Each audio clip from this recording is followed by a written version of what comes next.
So this out. Another crypto founder was just found dead. And I'm wondering at what point do we realize that maybe this isn't a coincidence? I'm going to talk about this and why crypto is turning out to be a dangerous industry for more reasons than one. So get comfortable, buckle up your seatbelt. We'll get started on the Black Financial Channel right now.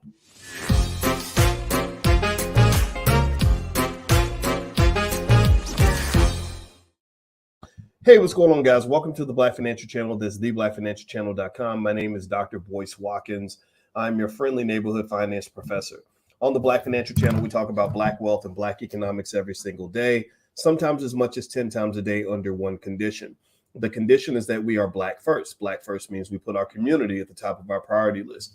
Black first means we educate our kids. Black first means we teach economics to our family. Black first means that we break generational curses. We do not continue them.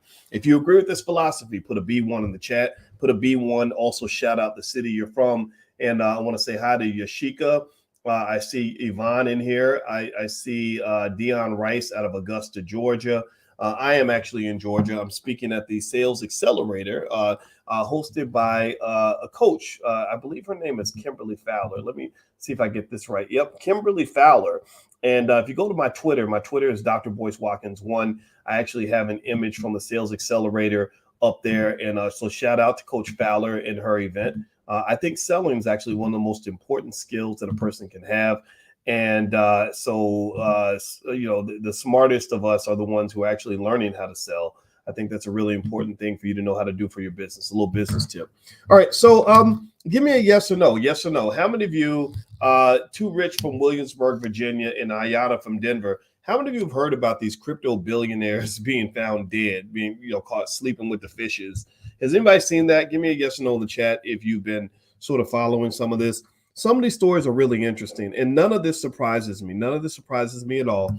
It doesn't surprise me because if you know, with Sam Bankman-Fried and FTX, that wasn't the only time that a crypto exchange went down. You had bankruptcies with BlockFi and some other companies. And basically what's really kind of going on here, this very sinister, is the fact that they're losing people's money. Like, people are putting their deposits that they put into these accounts that they thought were safe. They thought the money was going to just sit there or whatever, or maybe they were staking their crypto. They thought it was relatively safe. And then they just show up and say, hey, it's gone. And this doesn't surprise me because you had a lot of young billionaires who were engaging in way too much leverage, who really thought that crypto could never go south, and who had most of their investments in crypto. That doesn't make any sense. And now they're kind of paying the price for it. And it's kind of sad. Well, one other side effect that they didn't plan for is the fact that now people are turning up dead. Like, literally, some of these crypto founders are being found dead. Now, there's one guy named Nikolai Mushegian who tweeted. Now he put out this tweet where he said that CIA and Mossad and pedo elite are running some kind of trafficking, entrapment, blackmail ring out of Puerto Rico and the Caribbean islands. They're going to frame me with a laptop planted by my ex-girlfriend who was a spy. They will torture me to death. So he's basically saying that the government was going to come get him. He was laying that out there. And I'm not saying that that's not possible. I mean, I don't know exactly what the CIA and Mossad have going on. I don't put anything past them. And I would just say this, though. I think literally the same day Mushegian drowned in Puerto Rico on October 28th. And so the New York Post reported that he tweeted that he was going to get framed and that he was going to die the same day of his death. Now, from what I'm reading here, it looks like I'm reading something from Bitcoin.com. They said that it looks like he got rich from investing and working with a company called BitShares, which handles blockchain technology. He also had a partner with Coinbase. So Mushegian dies shortly after tweeting that somebody's going to come kill me. I think that, so maybe that theory is correct. I don't know. But here's the problem, though. There are a lot of people that wanted to deal with him. I mean, if you ran a crypto company and you were having financial problems and you're telling all these people that they're not going to get their money back, you were dealing with some people's life savings. You were dealing with people. You might have some guy who put his last 20 grand into your exchange. Now, if you're a multi-billionaire, $20,000 is nothing. That's one in, maybe 800,000 people who made deposits in your exchange. But that one person, that $120,000 means a lot to him. That might be his life. And I'm gonna tell y'all, if you're from the street, you understand people get killed for $5,000 or $10,000. Maybe for $500. Many people have died for $500. So you have a massive problem that it's almost like that John Wick movie. Anybody ever seen John Wick? You ever see John Wick where there was a point where they put a price on his head, and there were all these like hundreds of killers all around the world that wanted to kill him. So he really couldn't go anywhere because everywhere he went, there was somebody there that was going to come get him. It's kind of like that being a crypto founder. I really feel bad for these guys. I really wish somebody had, been able to get into their heads and help them understand that if the things that come up can sometimes go down.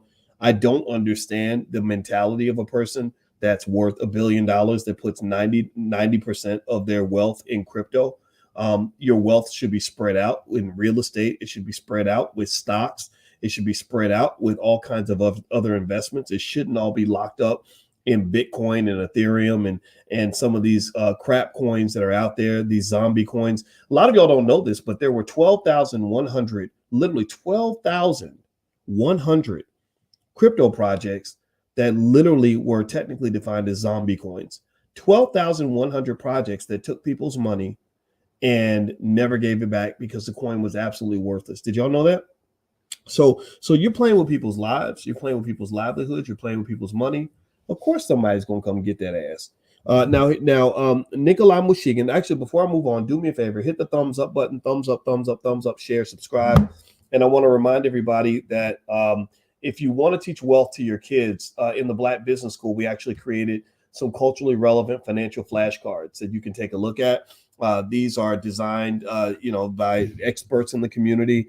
I came up with this concept after teaching students at Syracuse University. And I said, what if we started teaching Black kids about wealth while they're young? What if they knew as much at the age of 9 as grown adults know when they finish college? And these concepts can be taught to a child. You just have to do it. And so these financial flashcards allow you to do that. So if you'd like to get a bundle of the flashcards at a discount, just go to financialflashcards.com. The URL is right there on the screen. All right. So the second billionaire was another person who had a Russian name. Now, I don't know if Nikolai Mushegian was Russian, but it sounds like he could be Russian, right? I got to look it up, though. But his name's Nikolai, and that sounds like Russian-ish. But maybe not. I can look that up. There's another person called Vyacheslav. I can't. It ends with Slav, S-L-A-V, Vyacheslav Taran. He was a Russian crypto billionaire. He died from a helicopter crash in France last Friday, November 25th. He was a co-founder, trading partner, and previous president of a company called Libertex. The company is a crypto trading platform as well as quote, various other things. They also handle FOREX. Also, he is one of 10 Russian billionaires who have died this year. Many are looking toward the war in Ukraine as a reason for this. So Russian billionaires, these Russian oligarchs, they're turning up dead. Their lives are as dangerous as some of these rappers. We have a rapper that dies every week or two. Now we've got Russian billionaires and crypto billionaires that are dying every week or two. And maybe this really speaks to money in the sense that money is wonderful. Money is powerful. I want you to understand money. I want you to go get money. But the thing that you have to remember about money, too, is that all money ain't good money.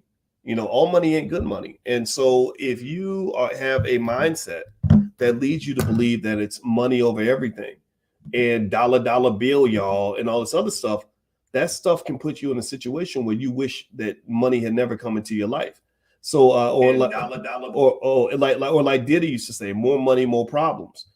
So what I would encourage you to do is, as you pursue wealth, as you pursue your economic dream, as you work to become whatever you're supposed to be. A lot of you are going to be financial champions one day, and I want you to be that. I want you to always make sure you balance money with that which is be financial champions. Sorry, I want you to be sorry. Let me turn this off. Sorry about that. I want you to balance that with what's right in your soul. If it's not right in your soul, you shouldn't be in that line of business. If it doesn't sit well with your spirit, you shouldn't be trying to go get that money over there. I go through it. I to this day I go through it. I meet people. I was on the phone last week with a billionaire, And the thing about it is that money can be very tempting, but unfortunately, there are people that will bring you into situations that will take things away from you that are more valuable than money. Like your life is more valuable than money. Your physical health is more valuable than money. Your mental health is more valuable than money. So I need you to make sure you maintain that perspective so that you don't end up being in a situation where you paid a price that you're not prepared to pay. I believe that a lot of these crypto billionaires, because they were taking money from any and everybody to do any and everything, they were taking a lot of dirty money in this crypto space. A lot of people, a lot of gangsters, a lot of killers, a lot of thugs, a lot of dope dealers, they laundered their money through crypto. It doesn't mean all of crypto is corrupt. We know that that's not true. It doesn't mean that everybody who invests in Bitcoin is a criminal. It just means that you know as well as I do that there's a lot of dirty money in this crypto space. So when you have operated like a bank, but you don't have the protections of a bank, you don't have the Federal Reserve backing you up as a lender of last resort, you don't have the ability to tax and to generate revenue like the federal government can. Well, when you lose the money and you tell your depositors, hey, sorry, we had your money, but we lost it. Some people aren't going to take that lightly. So I don't think these guys are just being chased down by the government and CIA and FBI. I know that that's the narrative, right? That's the narrative being passed around because everybody wants to make this argument that crypto is for the people and anti-government and all this other stuff. No, I think that some of these people are being chased down by the types of people who will always collect on their debts. To even if it's to your detriment, they're going to get their money back by any means necessary, and they're not going to sit around and have you explain to them that they have to go sit in line at bankruptcy court to go get back money that may have been obtained illegally in the first place. They don't play that game with you. So you got to keep that in mind on whose money that you're playing with. All right, so let's move on. So we talked about two crypto billionaires that went down recently. One was Nikolai Mushegian. The second one was a guy named Vyacheslav Taran. Now they said also here that at least 10 executives have either reportedly died this year, either by suicide or in strange accidents, with half of them being associated with two of Russia's energy giants, the state-run Gazprom and the privately owned Lukoil. Another example, the oil company chairman Ravil Maganov, 67, died after reportedly falling out of a window of a Moscow hospital also in September. This is according to Bitcoin.com. So this is another example of in terms of Russian oligarchs. Now, the last and most recent crypto death in terms of crypto executives or crypto CEOs is a guy named Tiantian Kullander. He's nicknamed Hong Kong's crypto king. Some call him TT. TT died in his sleep last Wednesday, and he was only 30 years old. 30-year-olds don't typically die in their sleep. That's kind of rare. He previously worked for Goldman Sachs and Morgan Stanley until he formed Amber, which was funded by both companies which he previously worked for. Amber had a $3 billion valuation, being a digital asset company, and they provided liquidity for miners and validators, etc. So that's the third interesting crypto death. There's also their oligarchs that are sort of just mysteriously dying as well. I can just tell you this, in terms of making money, I encourage you to really be thoughtful about where you want to be financially. Now, somebody said that the title was disrespectful. I don't know which title you saw, but I think that when I say that the crypto founders are going down and dying like rappers, give me a yes or no. Have you noticed that rappers have been dying every week? Give me a yes or no. I mean, it might hurt your feelings to hear this. It might, you might think it's disrespectful to talk about the obvious. You might think that the truth disrespects your sensitivities, but the reality is that you got to be thoughtful in this life. You can't go around here just doing any and everything and think that it's going to end up okay. You can't, and the reality, and the other truth is, like, I remember when I was in my 20s and my father used to have those conversations with me about, who you hang with and what you're doing with your life. And the truth of the matter is that none of this surprises me. And in fact, with rappers, I know a lot of rappers and I know some rappers who, thank God, they actually realize that sometimes when you think your dreams have come true, it's actually, you're actually walking into a nightmare. You think you've arrived in heaven, but really you've actually arrived in hell. You think that being famous and having all the girls and having everybody know you is going to make your life better. No, it makes your life worse. crypto. I mean, sorry, the hip hop industry is so dangerous that those rappers need hazard pay. And I think that with these crypto billionaires, more of them are going to end up dead. That's just the reality. It's not the last time. I guarantee you, within about a week, you're going to hear about another death. And if you are one of these crypto founders that lost people's money, you probably need to get security because there are people out there that are gonna be looking for that ass, and they're not just gonna look for you for a couple of weeks or a couple of months. They're gonna look for you for the rest of your life. And then on top of that, what's really unfortunate, and it makes me really sad because a lot of them were so young, they didn't know what they were getting into. Not only are the thugs and criminals gonna be coming to get you, but the feds are gonna be looking for you. So you got problems on both sides. You know, the police that you would look to protect you are going to be part of the group that's going to actually be coming to incarcerate you for what you did. So, you know, this is interesting to me because I always talk about risk and risk assessment. And one of the reasons I've always mentioned to you guys, I don't believe you should invest more than 5 to 10% of your portfolio in crypto is because there are a lot of financial risk. But one area of risk that we don't get to talk about that much are the risks that go outside the financial. Like we know how much your bank account's worth. You can put a dollar sign on that. You can tell me how much your money is worth. But I want to ask you this: what are your legs worth? If somebody comes and breaks your legs because you took all their money, how much would you pay to keep healthy legs? Put a price tag. Put a number in the chat, so we can talk about how much would you pay to let somebody come break your legs? Any price? Anybody wants to sell their legs? What about your eyes? What if somebody came and, you know, because these gangsters are terrible. Like they might pluck your eyes out or something. How much would you pay to give away your eyeballs? Or what if they just chopped your arm off? Or what if they killed your mama? What price would you put on that? Like, what's that worth? How much of a dollar value assessment would you put on the life of your mama or your kids? Or they showed up at your daughter's elementary school and, you know, did some terrible things to your daughter. Is there an amount of money? How much would you put? Yvonne says none. You. Oh, come on. There's got to be a dollar amount. There's got to be an amount we would sell our family for. Wait, how much? Come on now. Well, what if they just, you know, showed up and killed you on your grandma's porch? Right? And I'm not trying to be mean. I know I sound vulgar, and I hope I didn't hurt nobody's feelings. If I did, I would say I'm sorry, but I don't actually mean it. But this is real life, man. You know, when you're talking about investing, here's the thing. There's a million people that will talk to you about getting money and making money, how to make money. And I see this. This is becoming part of the culture. Wealth building has become part of Black culture. When I started talking about this stuff back in the day, nobody wanted to hear it. Nobody really wanted to talk about economics. We're now in a stage where we are talking about economics all the time. And I'm very happy about that. You know, I'm glad to have played a part in the building of that culture. But now I want to go to that next level and help you understand balance, help you understand the limitations of money. Money is powerful, but money is powerful just like a drug is powerful. A drug can heal you and make you better, or a drug can turn you into an addict. It can either be the best thing that ever happened in your life or the worst thing that ever happened in your life. So as you're making your investments and as you're making the trade-offs that occur naturally, inevitably, because we all want to go and be successful, I want you to always remember how to protect all the assets in your portfolio. In what I call this God's portfolio. This is God's portfolio. God's portfolio says you weren't just born with the money in your bank account. You were born with so many things that are of infinite value. You were born a millionaire. You were born a millionaire. Let me explain to you how you were born a millionaire. I just asked you, how much would you pay for your health?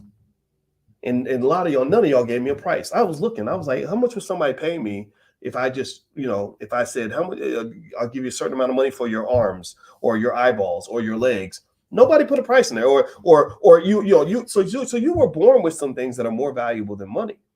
So you were born a millionaire, a billionaire, because a lot of y'all wouldn't sell your health, your physical health, for $1 billion.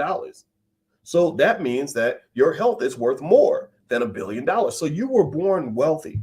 And what I see so often is people will get so caught up with the money, so caught up in dollar bill, y'all, money over everything. Money, power, respect is the key to life, right? That nonsense culture. Then what happens is you'll end up trading things that are invaluable, that are more valuable than money. You'll trade those things in order to get money. I get that. Oh, it's okay for a while. But after a while, you keep doing that, you're not going to end up happy. You're going to be the saddest rich person in the damn stroke ward, right? At the hospital. You're going to be the most depressed billionaire anybody's ever seen. People will say, my God, he was worth $100 million. Why would he kill himself? Well, because you didn't have balance. You threw away the things that mattered so you could get more money in your bank account.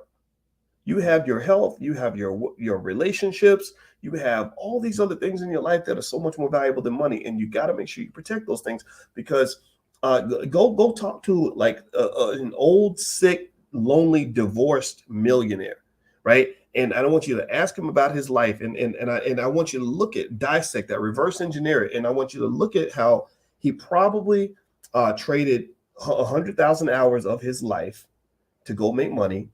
He ruined his relationships, maybe with his spouse and his children, to go get more money. He ruined his physical and mental health in order to go get money. And now he's given up all of his money to try to get those things back. Now he's spending his money trying to go pay the best doctors to help him get his physical health back, because he never took care of his physical health. He's trying to go find some way to reconstruct his relationship with his children, because his children hate him because daddy was always about that money. He's trying to go form some sort of healthy relationship with a woman who can help wipe his ass as he's in old age, because he's sitting up in the hospital and can't take care of himself like he used to, right? He's given up his money to try to buy back the things that he gave away so freely and so willingly. And he'll never get his youth back either. That's another thing he gave away.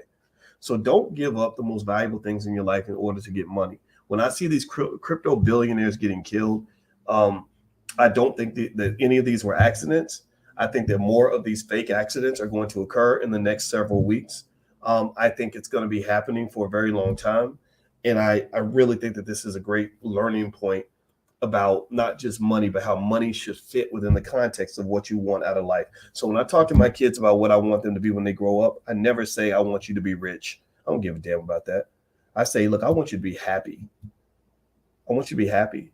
And money is a part of happiness for sure. Money matters. You know, if you don't think money can get you some happiness, then try being broke and see how unhappy you are when you broke, when you got holes in your in your shoes, right? And then you can't buy a winter coat. Like, that'll make you very unhappy.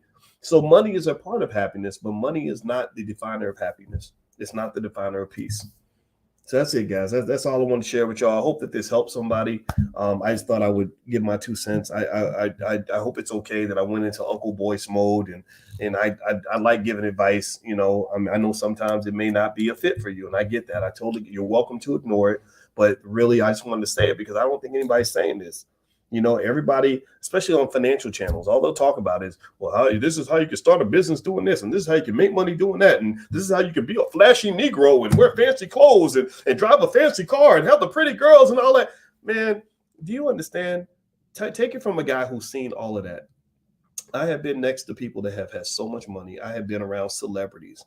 I have had pretty girls hit on me because they know I got millions of dollars in assets. I've seen all of these things.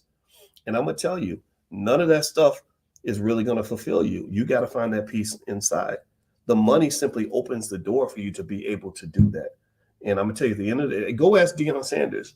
How was it that Deion Sanders was one of the best players in the NFL, making millions of dollars a year, known around the world, could have any girl that he want, had multiple sports cars, had a big old mansion, and was suicidal at the same time? How does that happen? Deion didn't get right until he went to church and found God. That was his peace. That's what gave him the peace that he was looking for. I don't go to church. I'm not like Deion. But at the same time, you got to find, like, what is the place that's going to give you your peace? And then sit back in your with your money, because money matters. Money's important. We talk about money all the time. But when you are wealthy and you're at peace, then that's when you've truly won this game. Okay. So that's my 2 cents, guys. I hope that this helps you in your journey. I want to encourage you, and I want you to believe anything's possible for yourself and never give up and work hard and study and learn and all that. That's how you're going to be successful. And at the same time, remember, a lot of these things have to come from within. Find out who the hell you are, and don't be following this materialistic, shallow world out here, because that'll lead you into a damn spiritual ditch. I swear to God, it'll lead you into a damn ditch. So anyway, guys, that's it. Do me a favor, thumbs up, share, subscribe. I actually have some books. I don't talk about my books much, but my latest book is called The 10 Commandments of Black Economic Power. And I also have a series called the Black American Money series. And you can take a look at all of this if you go to drboycebooks.com. And there's actually a bundle called the Black American Money Bundle that you can take a look at. Then there it is. So you can get all 3 books together. Black American Money, Part 1, Part 2, and Part 3. And these are books that I wrote that can help you in your economic journey. So feel free to go to drboycebooks.com if you'd like to get a copy. All right, guys, have a good day. Love you. I'll see you soon. And I hope you have a great day. Be good. Peace.